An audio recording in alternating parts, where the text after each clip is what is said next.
Good evening.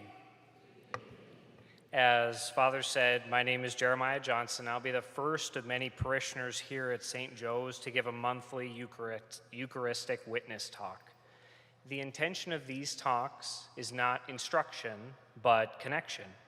It is to help us to come together as a parish community and realize that many of the people we rub shoulders with every weekend have had profound Eucharistic experiences along their faith journey.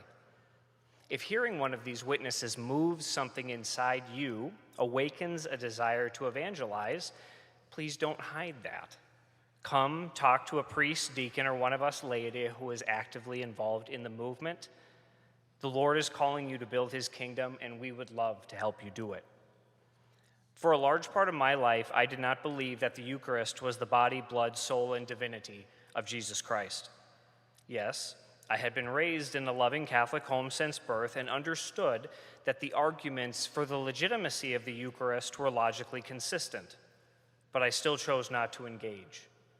The best analogy I could give for my spiritual disposition at that time would be an individual who remains married for the sake of the safety and comfort that their spouse provides, but they never attempt to connect with them emotionally or to will their spouse's good. It was all only for my benefit. This started to change during an emotionally trying time approximately 14 years ago. In short succession, I experienced the death of my mother, the breaking off of an engagement, and a large change in career path. I was constantly consumed with anxiety and regularly emotionally absent to those around me. I was deeply spiritually troubled and not only questioned God's very existence, but if my life was worth living. It was in this period of intense suffering that I dragged myself into Sunday Mass, alone, sitting right over there. For all of Mass, my anxieties consumed me. I did not listen to the readings, the homily, or prayerfully engage in any way. As if a robot, I continued the Mass responses without thinking and recited Matthew chapter 8, verse 8, with the rest of the church.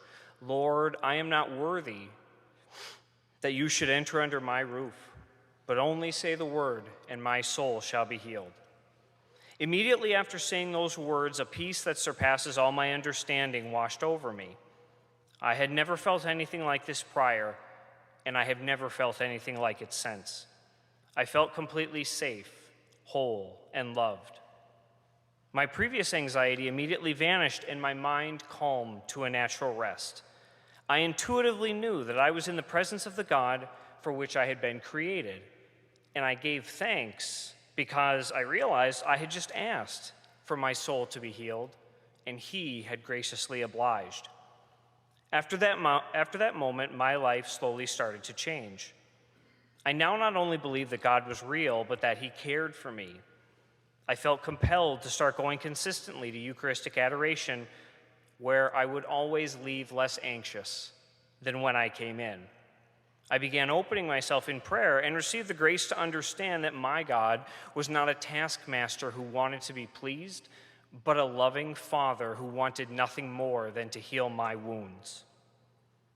14 years later, I continue down this path, and I could not be more resolute in the fact that our Heavenly Father wants us as his children, that he is present to us in the Holy Eucharist, and that he wants to show us that he loves us beyond all measure.